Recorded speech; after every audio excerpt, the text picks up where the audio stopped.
ओम नमः सिद्धेभ्यः शुद्धात्मने नमः। नमो जनाणम। सभी को सादर शुद्धात्म वंदन। आज कार्तिक कृष्ण सप्तमी का यह शुभ मंगल पावन दिवस है और प्रतिदिन प्रसारित होने वाले संदेश में आज जो संदेश हमें प्राप्त हुआ है वह अपने चैतन्य तत्व की महिमा को बताने वाला है। देखिए, अनादिकाल से आज तक हमने अपने चैतन्य का ही विस्मरण किया है। चैतन्य को हमने जाना ही नहीं, समझा ही नहीं कि मेरा चैतन्य तत्व कैसा निराला तत्व और कैसा अद्भुत महिमावान तत्व है। और इसीलिए संसार में हमारा परिभ्रमण चल रहा है और जीव दुखी हो रहा है। अब अगर हम अभी भी चैतन्य तत्व को नहीं समझेंगे तो हमारा यह भव का किनारा होने वाला नहीं है। तो देखिए, आज जो ये हमें संदेश प्राप्त हुआ है, जो समय सारजी कलश 91 उसके भावार्थ के आधार से लिया गया है। ये कलश जो कर्ता कर्म अधिकार के आधार से लिया गया है। तो चलिए पढ़ते हैं पहले आज का यह संदेश। इसमें लिखा है कि जैसे सूर्य का प्रकाश होने पर अंधकार फट जाता है, उसी प्रकार शुद्ध चैतन्य मात्र का अनुभव होने पर यावत समस्त विकल्प मिटते हैं। किसी शुद्ध चैतन्य वस्तु है जो मेरा स्वभाव है, अन्य समस्त कर्म की उपाधि है। क्या बताया यहाँ पर कि जैसे एक उदाहरण लिया है कि जैसे सूर्य का प्रकाश होता है और अंधकार नष्ट हो जाता है। चाहे कितना भी गहरा अंधकार हो, सूर्य की एक किरण मात्र से वो सारा अंधकार नष्ट हो जाता है। और कितना समय लगता है? क्षण मात्र। इधर से प्रकाश हुआ और अंधकार गायब। बहुत समय नहीं लगता कि इतना पुराना समय से अंधकार चल रहा है तो इसको हटने में बहुत लंबा समय लगेगा। ऐसा नहीं है, क्षण मात्र में दूर हो जाता है। ऐसे ही जो अनादिकाल से हमारे अंदर मिथ्यात्व का अंधकार पसरा हुआ है, वो चैतन्य मात्र के एक अनुभव मात्र होने से वो सारे विकल्प, सारे संकल्प, सब कुछ मिट जाते हैं। ऐसी अद्भुत शक्ति है मेरे आत्म स्वभाव में। ऐसी शुद्ध चैतन्य वस्तु है, वो मेरा स्वयं का स्वभाव है। कैसा स्वभाव है वो? त्रैकालिक। क्योंकि स्वभाव कैसा होता है? सदाकाल त्रैकालिक होता है। जो क्षणिक होता है वो पर्याय होती है और जो त्रैकालिक होता है वो जीव का स्वभाव होता है। तो ऐसा त्रैकालिक स्वभाव वो मेरा है और ऐसे समस्त कर्म की उपाधि है। और अन्य सब क्या? अन्य में सारी पर्याय आ जाएगी, क्योंकि जो त्रिकाल तो कोई एक वस्तु होगी। वो त्रिकाल जो है वो मेरा स्वभाव है, मेरा द्रव्य है। और जो बार बार बार बार बदलने वाली है वो समस्त कर्म की उपाधि है। क्योंकि कर्म कैसे हैं? कर्म हमारे लिए बाहर से आई वस्तु है जो मेरे आत्मा से चिपक गई है। तो जो मेरी नहीं है वो तो मुझसे कभी छूटने वाली नहीं है। जो बाहर से आके चिपक गई है, मेहमान है, वो कैसे है? उपाधिक भाव है। तो ये औपाधिक भाव है जो कर्म की असापेक्षता से होने वाले हैं। वो सारे कर्म के ही उदय ना होने से वो सारे आत्मा से दूर हो जाएंगे। क्योंकि अभी कर्म का उदय है इसलिए आत्मा में चिपके हैं। अब कर्म का उदय ही नहीं रहेगा तो फिर वो क्या करेंगे? तो वो आत्मा से दूर हो जाएंगे। तो मेरा आत्मा कैसा है? जो सदाकाल शुद्ध था, शुद्ध है, शुद्ध रहने वाला है, वो वैसा ही अपने शुद्ध स्वरूप में को प्राप्त करेगा। इस प्रकार से यहाँ पर इसको समझाया गया है। अब यहाँ पर देखिए, जो ये कर्ता कर्म अधिकार, इसमें कर्ता और कर्म इन दोनों की किस प्रकार से इन दोनों की क्रियाएं चलती है, इसका बहुत सुंदर वर्णन बताया। अब जैसे हमने देखा, उदाहरण में देखा कि सूर्य का प्रकाश आया और अंधकार चला गया। तो क्या सूर्य के प्रकाश के आने से अंधकार चला गया? तो इन दोनों में कोई संबंध है? दोनों में निमित्त नैमित्तिक संबंध है। ऐसा नहीं है कि कोई किसी के आने से चला गया, किसी ने किसी को भगा दिया, हटा दिया। नहीं, ये सहज ऐसा निमित्त नैमित्तिक संबंध है कि जब सूर्य का प्रकाश होगा तो अंधकार सहज ही चला जाएगा। किसी को उसे कोई ऐसा बैठा नहीं है जो किसी को बोलेगा कि अरे अंधकार जाओ। यहाँ सहज क्रिया है, क्योंकि ऐसी ही क्रिया तो ज्ञान में भी है ना। जैसे अनादिकाल से अंधकार है, हम अब बहुत सारे उसमें लगाए कि अंधकार है, अज्ञानता का अंधकार है, तो अब उसको ज्ञान कैसे जाएगा। तो गुरु ने ज्ञान दिया, गुरु के ज्ञान से आया, हमने जिनवाणी को पढ़ा तो उससे हमारा अंधकार दूर हुआ, क्योंकि ज्ञान मिला ना। तो यहाँ पे ये सारे निमित्त नैमित्तिक कथन है। गुरु के ज्ञान देने से, गुरु के उपदेश से ज्ञान नहीं होता, जिनवाणी से ज्ञान नहीं होता। ये त्रैकालिक शुद्ध कथन है। क्यों कथन है? क्योंकि गुरु भी पर है और जिनवाणी भी पर है। जिनवाणी पुद्गल है ना, उसमें लिखे हुए वर्ण भी पुद्गल है। तो पुद्गल से आत्मा को ज्ञान नहीं होगा। आत्मा स्वयं ज्ञानम अन्यत्र करोति किम। जो आत्मा है वो स्वयं ज्ञानवान है, ज्ञानमयी ही है। आत्मा के कण कण में, प्रदेश प्रदेश में ज्ञान ज्ञान ज्ञान ज्ञान ज्ञान ही भरा हुआ है। वो ज्ञानमय है। क्या कहा? ज्ञानमय है आत्मा। उसे किसी से ज्ञान की आवश्यकता नहीं है, किसी गुरु के ज्ञान की आवश्यकता नहीं है, कोई जिनवाणी के पढ़ने की, स्वाध्याय की, किसी की आवश्यकता नहीं है। क्यों? क्योंकि आत्मा में ज्ञान है। अब यहाँ पर स्वच्छंदता नहीं लेना कि आत्मा में ज्ञान है। अभी कहा कि किसी को पढ़ने से, पढ़ाने से ज्ञान नहीं होता है, तो इसका मतलब कि हमको स्वाध्याय अगर कुछ करना नहीं है, क्योंकि किसी से ज्ञान होता नहीं है। जिनवाणी तो जड़ है। तो यहाँ पर बात ये द्रव्य दृष्टि की है। क्या समझना कि ये कथन द्रव्य दृष्टि का है, कि द्रव्य दृष्टि से, शुद्ध निश्चय से तो आत्मा में ज्ञान है, ज्ञान था और ज्ञान रहेगा। ये शाश्वत शुद्ध कथन है। लेकिन अभी जो हमारी वर्तमान की स्थिति है, ये कर्म के की सापेक्षता से है। तो कर्म के उदय के कारण वो ज्ञान का उतना उघाड़ नहीं हो रहा है। तो उसके लिए निमित्त भूत, क्या कहा? निमित्त भूत है ये जिनवाणी, देवशास्त्र, गुरु। तो निमित्त से देवशास्त्र, गुरु और जिनवाणी के उपकार से हमें ज्ञान प्राप्त होता है। निमित्त से होता नहीं है, लेकिन ऐसा कहने में आता है। निमित्त का मतलब क्या है? कि जो रियल में नहीं होता है, लेकिन उसके ऊपर ऐसा आरोप आता है, ऐसा कहने में आता है कि आपने किया। ठीक है ना। तो इसी प्रकार जीव को ज्ञान तो स्वयं की आत्मा से ही होगा। वो तो पर पदार्थ से मात्र एक अवलंबन मात्र है, कि उसके अवलंबन से, उसके निमित्त से ज्ञान हुआ। आता ज्ञान स्वयं ज्ञान में से ही है। तो इस प्रकार यहाँ पे निमित्त नैमित्तिक संबंध दोनों के अंदर समझना है, कि गुरु के कहने से, गुरु के समझाने से जीव को समझ में आ गया, तो उनके ऊपर आरोप आया। अगर गुरु के समझाने के बाद भी जीव को समझ में नहीं आएगा, तो फिर उस पर आरोप नहीं आएगा। तो अगर गुरु से ज्ञान होना था, तो सबको ज्ञान होना चाहिए। फिर किसी को होगा, किसी को नहीं होगा, कभी होगा, कभी नहीं होगा, ऐसा होता है ना। तो यहाँ पर निमित्त नैमित्तिक का मतलब यही होता है कि जो निमित्त कथन होते हैं, जब कार्य पूर्ण हो जाता है तो निमित्तों पे आरोप आता है। यदि कार्य पूर्ण नहीं होता है तो निमित्तों पे आरोप भी नहीं आता। इस प्रकार यहाँ पर इसको हमको समझना है कि दोनों में निमित्त नैमित्तिक संबंध है, ज्ञान में और अंधकार के जाने में, ज्ञान के उदय होने में और अंधकार के नष्ट होने में निमित्त नैमित्तिक संबंध है। उसी प्रकार सूर्य का प्रकाश होना और अंधकार का नाश होना, दोनों में ऐसा ही संबंध है। अब देखिए यहाँ जो शुद्ध चैतन्य मात्र वस्तु है, ये कैसी सदाकाल एक जैसी रहने वाली है। तो ये वस्तु कौन सी, किसकी है? ये मेरी ही वस्तु बात चल रही है।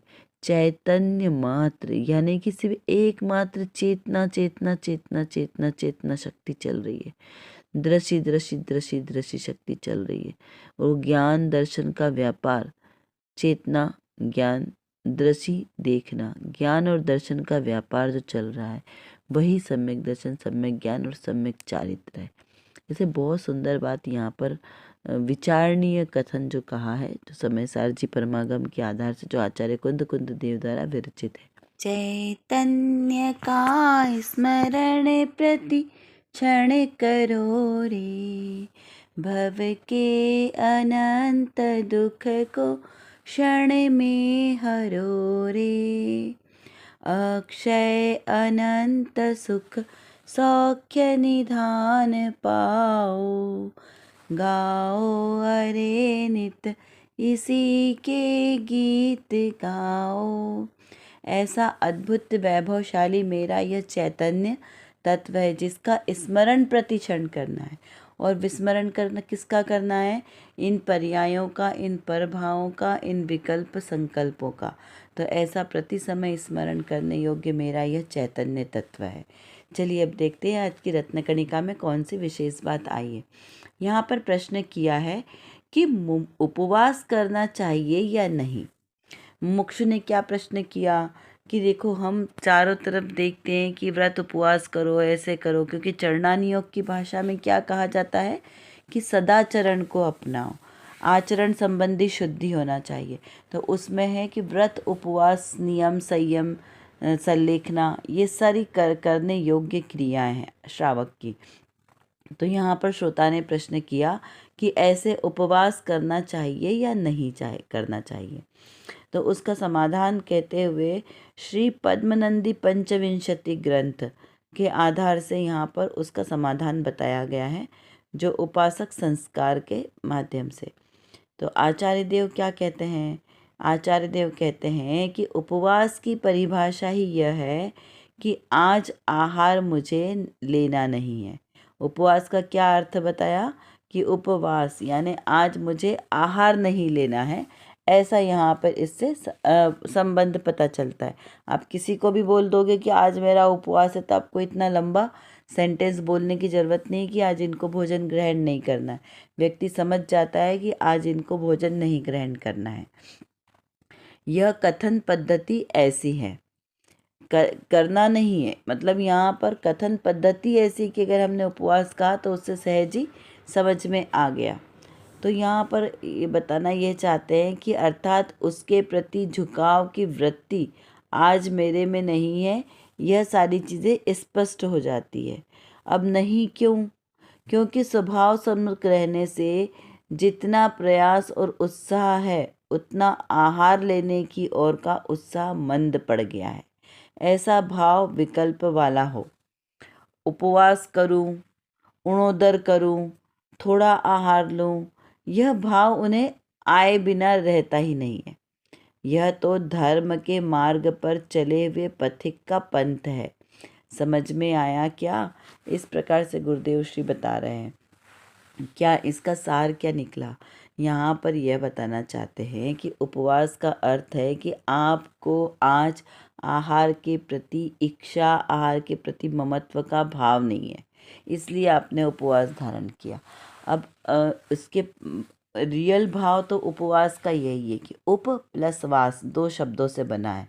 उप यानी समीप, वास यानी रहना, किसके? आत्मा के समीप रहना। तो आत्मा के समीप जब जीव रहेगा तो उसको बाहर के पर पदार्थों से अरुचि हो जाएगी, बाहर की कोई भी वस्तु उसको अच्छी नहीं लगेगी, क्योंकि वह अपनी आत्मा के पास है ना। तो जो अपनी आत्मा के पास है वो सबसे दूर है। तो यहाँ पर ये बताना चाहते हैं कि उपवास का अर्थ है कि उपवास यानी आज आपको भोजन के विकल्प आदि की आवश्यकता नहीं है, लेकिन यदि आपको विकल्प आ रहा है कि आज मेरा उपवास है, आज मुझे भोजन ग्रहण नहीं करना है, और हमें बार बार विकल्प में वही चीज़ आ रही है कि आज क्या बना है, अरे आज तो हमारा उपवास है, हम आज नहीं खा सकते, हम तो कल रख दो, हम इसे कल यूज़ करेंगे। तो इस प्रकार से यदि आपकी भावना आ रही है, इसका मतलब कि आपकी आसक्ति नहीं टूटी है। आपकी आसक्ति तो पूरी तरीके उसमें लगी है आहार आदिक में, लेकिन अब आपको क्या मन में कि अरे आज हमारा उपवास है, आज तो नहीं कल, तो आपको इच्छा उसकी पूरी तरह से बनी रही है। तो कहा कि ऐसा उपवास कार्यकारी नहीं है कि आपने उपवास रखा और दिन भर क्या किया, दिन भर आपने टीवी देखी, मोबाइल चलाया, व्हाट्सएप चलाया, गप्पे सप्पे लगाए, घूमने चले गए कि आज तो हमारा उपवास है, चलो आज भोजन नहीं बनाना है, तो मार्केट होके आते। तो यदि आपने इस प्रकार से अपना दिन व्यतीत किया तो वो उपवास नहीं है, वो लंघन की श्रेणी में आ गया, यानी आप भूखे रहे। उपवास का मतलब ये है कि आप सारे समय अपने आत्मकल्याण की के कार्यों में लगे हैं, तो उससे आपको भोजन की इच्छा ही नहीं हुई है।